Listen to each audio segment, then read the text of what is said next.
L'affiche est zéro, il n'y avait plus rien.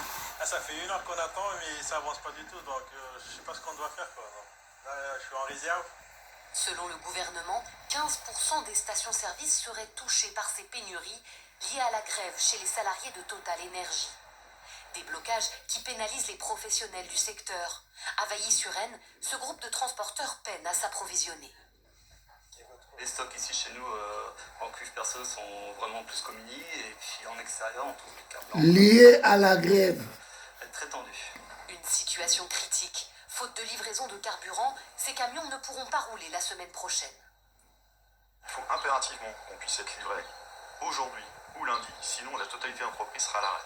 Ça représente quand même 200 personnes, 150 véhicules à peu près, donc il faut quand même qu'on puisse trouver des solutions. Face au blocage des raffineries ce matin, le gouvernement appelle à augmenter les salaires. Nous attendons des entreprises, et j'en suis la ministre, des efforts à l'endroit des salariés, et notamment celles qui font des bénéfices. Selon les experts, il faudra une dizaine de jours pour un retour à la normale, une fois les barrages levés. C'est presque à sec parce que j'ai besoin de ma voiture pour travailler, pour emmener ma fille là où elle est gardée, peu importe. Ça va que j'ai mon ordinateur et que j'ai un partage de connexion parce que je peux travailler. Principale raison, le géant pétrolier français Total Énergie fait face à une grève dans ses raffineries et ses dépôts. Résultat, 15% des stations manquent de carburant. Ce gérant de station-service fait comme il peut. Situation, l'État a décidé de puiser dans ses stocks stratégiques composés de 18 millions de tonnes. Le gouvernement assure que cette situation compliquée n'est que l'affaire de quelques jours, le temps notamment d'importer du carburant depuis le Benelux. De leur côté, certains syndicats du groupe Total Énergie annoncent que la grève devrait s'inscrire dans la durée. Cyril Forneris, CGTN. Les stations-service sont à court de carburant en raison d'une grève des salariés de Total Énergie qui perturbe l'approvisionnement. Particulièrement impactés, les automobilistes du nord de la France se ruent vers les... Est en partie vrai. Le marché d'approvisionnement pétrolier, c'est un marché qui se prévoit plusieurs mois et d'un mois sur l'autre. Il n'aime pas les surprises. Alors, la première surprise, qui pouvait être un peu anticipée, mais qui n'a sans doute pas été suffisamment anticipée, c'est que l'effet de la remise sur les carburants, 30 centimes sur fonds publics, et puis, comment dirais-je, une surprime sur un pétrolier, ça a eu pour effet, et on ne peut pas le reprocher aux consommateurs, un engouement pour faire son plein. C'est vrai pour les professionnels, c'est vrai pour les automobilistes. Donc ça, c'est le premier acte. Et donc, ça tend la logistique. Alors, ça veut dire quoi, ça tend la logistique? Quand une station-service est asséchée rapidement, il faut la réapprovisionner. Pour ça, il faut des camions-citernes et des dépôts. Ça c'est le premier élément. Mais à la limite, ça aurait pu se passer sans trop de difficultés, avec des tensions. C'est-à-dire qu'il y aurait quand même eu des stations en panne, mais moins longtemps que ce qu'on observe désormais. L'autre phénomène, c'est une grève assez massive des sorties de produits en raffinerie. Alors, j'aime pas qu'on dise les grèves des raffineries, c'est juste que les expéditions sont bloquées. Pourquoi? Et donc, ce qui permet de dire que, en fait, est-ce que c'est une pénurie? Pas vraiment, le produit, il existe, il est juste dans des bacs qui refusent de sortir le produit. Mais au bout du bout, ça donne cette impression de pénurie. Parce que quand vous faites 2 stations à sec et que la troisième en Ile-de-France, a une file d'attente, peu que peu, vous dites, oui, je suis en pénurie, et l'angoisse commence, et donc ça... Regardez les vidéos de fil. Bonsoir, Cordon Wichi Welimo. Soyez presque 3 minutes et quelques des reportages pour la carburant en France. Pour comprendre que en France, carburant est até pour la grève. Total Énergie, provisionnaire wana na kutiaka carburant na ba station na bandako na ba fuel par-ci par-là, baza en grève, baza kosenga augmentation ya salaire. Et Boulandi ministre ndenge alobi que oui bakoyamba bango pona ba revoir comment bakopesa bango ba salaire wana. Et au bozolanda o ya suka a eza directeur ya ba pétrolier en France, alobi pénurie ezate ezali pétrole ezali et baza même na 18 000 c'est quoi déjà 18 000 tonnes, non 18 millions de tonnes.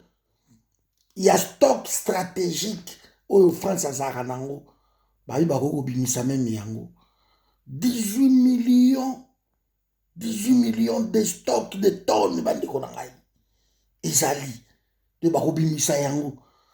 Alors epa na biso eza te botika okosanga na ndi journaliste moko ya Limbondo aleki ake kotia carburant atie pe na bidon aye obokanisa ezalaka ka epa na biso te epa na biso nde stock eza te budimbu asomba rouge stock eza te botika biloko wana bajurisprudence toujours ya buzoba. Pourquoi bozopesa biso mosala boye ko bandeko so bokoki te bodémissionne bozopesa biso mosala bareportage wana biso tu tozoyoka yango boyebike na Congo ndenge eza wana boye société Total Engine société mosusu oyo eza nini yango wana boye bazomoi 4 société bazotia clé na porte so gouvernement epesi bango 200 millions na bango te ya pétrole insolvable so bopesi te bazotia clé na porte bazokanga Shoprite azokanga akanga le 30 oyo akangi avion, il n'y aura aucun avion qui survoler lisusu. Congo Airways, ils ont kanga clé dans le 30 européen et kangi. Avion, ça te. Bakende ko louer avion na Gambie. Bafutaki 1 million kuna avion wana tango ye vanda et ça la kate. Ba tiango na parking na aéroport. 1 million be bakabo et chaque fin du mois batindaka 500 000. Équipage de bango bazo occuper bango bien. Et où meli basi bazu balaro bangaki bazwa ba retour commission na bango ale où bazongisi mboka za na ni permis de conduire mboka wana bandeko ba okumba ina ne permis de conduire c'est la kate ils ont inquiété mututi likambo okamo na mboka wana ba matsi ba biya ba avion o ba biya avion to kitisi ba biya ba avion za kate o passeport ekiti na 9 euros passeport za kate occupez-vous de ça. Mboka wana pona kozwa même acte de naissance seulement, c'est tout un problème. Et ça par quoi combattant? Si tu biso to ba libanda bato ba na Congo okende na commune ba saleli moi 20 mois 10 abeti. Mais biso to libanda okende ambassade. Pour ça quand même acte de naissance, c'est toute une histoire. Hein? Où est-ce qu'il a pouvoir te se plaindre Limbondo tu koloba makambo justice awa. Mboki robonga ndeni sans justice. Balobi justice élève une nation. Mboki obonga ndeni Limbondo auti koloba yango. Comment mboka mobimba boko kozwa même passeport ka problème permis problème mikanda administratif problème motalobi yango za Limbondo président Nabino le pleurnicheur en chef auti koloba ngo yes oika se plaignaka na yeka sans réaction sans action biki rouge vanda nango départ lobaka ke ala to biki rouge vanda arrêtez vous personne musala mingi boyete. Si beaucoup quitté, on ne vient pas au sommet de l'État en stage. Pas jurisprudence toujours Yamabé. Pourquoi vous l'obité que non? Ah, la France va pas faire un zalaté.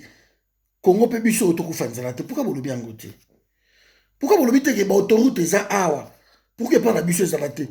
Pourquoi vous l'obité que le centre commercial les en France est belé? Pourquoi pas la bicho ta moko pas mbezate? Batram, est ça? Pourquoi pas Nabiso exaté? Pourquoi ça marche sous d'autres cieux et pas Nabiso rien ne marche? Pourquoi pas Nabiso bazwa bunagana to kama boko Nabiso to vandi kimia? Voici ma kama boko lo bango yango wana. Votre pesa bato misala. Hein? Pourquoi pas jurisprudence toujours Yamabé? Oh criminalité pesa en Afrique du Sud, criminalité pesa en États-Unis et pas Nabiso babomi bato et ça les dit. Toujours des bêtises comme ça. Ba fake news bino na ba brame lwaka banga koloba kuta nzambe ya ba fake news tipwana spécialiste en démagogie botondi plein na IDPS musala boyika yango wana le pays va mal tokoma ko sakana ba bureau na biso tokoma ko sula na bango tokoma ko seka bato ba botola biso parti mabela ambassadeur na bango vanda na ye na mboka na biso azo seka azo ke ba réunion azo sala tout ya lingi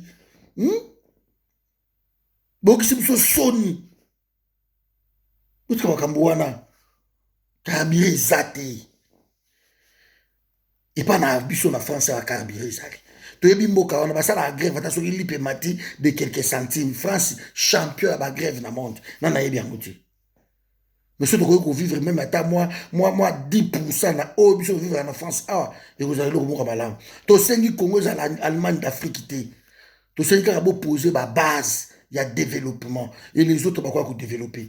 Et ça va m'ybiter, il y a 400 millions gouverneurs. Mais il y a aucune justice. Il va libérer, on peut savoir, moi, 30 millions, moi, c'est le cas, je sais là-bas, conseiller au Tukobima, puis d'avocat au Tukobima, tel abimi, moto tel abimi, ou abimi. Donc voilà, bon, ça, humain pour les opposants. Arrêtez de nous prendre la tête, nous, ça sommes salamingité. Si beaucoup quitter, allez démissionner. Il faut des prérequis. Vous n'avez rien, on n'apprend pas, on ne tâtonne pas au sommet de l'État. Hein? C'est pas possible, quoi. Voilà, Cordon Patrick, partagez vidéo comme la Tiban de Koana. Bah, journaliste, ça quoi, on a ma cab. Bozo, vous avez la publicité, ma cam, ils ont mon clair, bozo pour la bonne du matin. Incroyable.